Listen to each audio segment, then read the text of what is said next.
जय हिंद दोस्तों, आज हम लोग एक प्रैक्टिकल करने वाले हैं। हमारे पास एक रफ है और एक कागज का टुकड़ा है।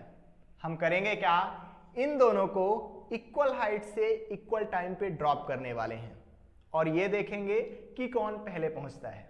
अगर मैं आपसे एक सवाल करूं कि अगर इन दोनों को सेम टाइम पे ड्रॉप किया जाए तो कौन पहले पहुंचेगा, आप आसानी से बता पाएंगे कि ये रफ पहले पहुंचने वाला है। तो हम लोग थोड़ा सा देख लेते हैं, आप सही बोल रहे हैं या फिर नहीं बोल रहे हैं। हमने इन दोनों को ड्रॉप किया, ये आपने अभी ये देखा कि ये पहले पहुंच रहा है और ये बाद में पहुंच रहा है। फिर से हम लोग ट्राई कर सकते हैं इसको। देखिए, दोनों को मैं सेम टाइम पे ही ड्रॉप कर रहा हूं। आप घर में भी कर सकते हैं। ये पहले पहुंच रहा है और ये बाद में पहुंच रहा है। लेकिन आपने ग्रेविटेशन वाले चैप्टर में ये पढ़ा है कि किसी भी ऑब्जेक्ट में लगने वाला ग्रेविटेशनल एक्सीलरेशन उसके मास पे डिपेंड नहीं करता है। मतलब इस पे जितना ग्रेविटेशनल एक्सीलरेशन आएगा ठीक उतना ही ग्रेविटेशनल एक्सीलरेशन इस पे रहने वाला है।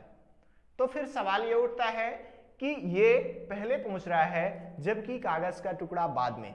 ऐसा क्यों? ऐसा इसलिए हो रहा है क्योंकि यहां की एयर इन ऑब्जेक्ट को ऊपर की तरफ ढकेल रही है। मतलब इन ऑब्जेक्ट्स पे एयर रेजिस्टेंस काम कर रहा है, लेकिन दोनों ऑब्जेक्ट पे लगने वाला एयर रेजिस्टेंस अलग अलग है। हम लोग इस ऑब्जेक्ट से शुरुआत करते हैं। इस ऑब्जेक्ट का एरिया इसके मास के रिस्पेक्ट में बहुत ज्यादा है, इसीलिए इस पे लगने वाला एयर रेजिस्टेंस बहुत ज्यादा हो जाता है।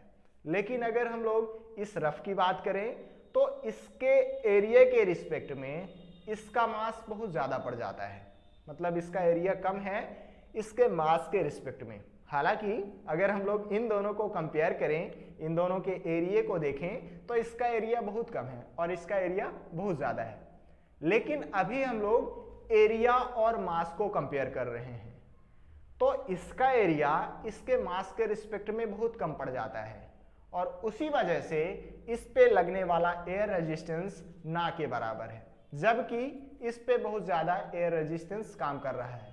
एयर रेजिस्टेंस के कारण ही ये लेट तक पहुंचता है और ये जल्दी पहुंच जाता है, क्योंकि इसको ऊपर साइड हवा ढकेल रही है, एयर रेजिस्टेंस इस पे काम कर रहा है, तो ये यहां से यहां तक पहुंचने में टाइम ले रहा है, जबकि इस पे एयर रेजिस्टेंस नहीं है और ये आसानी से पहुंच जाता है।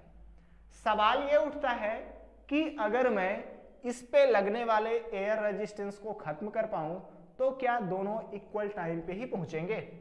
तो इसका जवाब है हाँ, और उसे हम लोग अभी करके देखने वाले हैं। अब हम करेंगे क्या, कैसे भी करके इस पे लगने वाले एयर रेजिस्टेंस को खत्म करना है। तो इसके एयर रेजिस्टेंस को खत्म करने के लिए हमें यहाँ की हवा को निकालना पड़ेगा, मतलब यहाँ पे वैक्यूम क्रिएट करना पड़ेगा। लेकिन हम लोग अभी यहाँ पे वैक्यूम क्रिएट नहीं कर सकते हैं।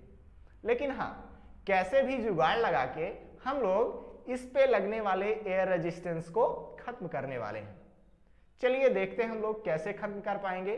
तो मैं करता क्या हूं, इस कागज के टुकड़े को इसके ऊपर रख देता हूं और अगर हम लोग अब इसको यहां से छोड़ेंगे तो इस पे लगने वाला एयर रेजिस्टेंस पूरी तरीके से खत्म हो जाने वाला है।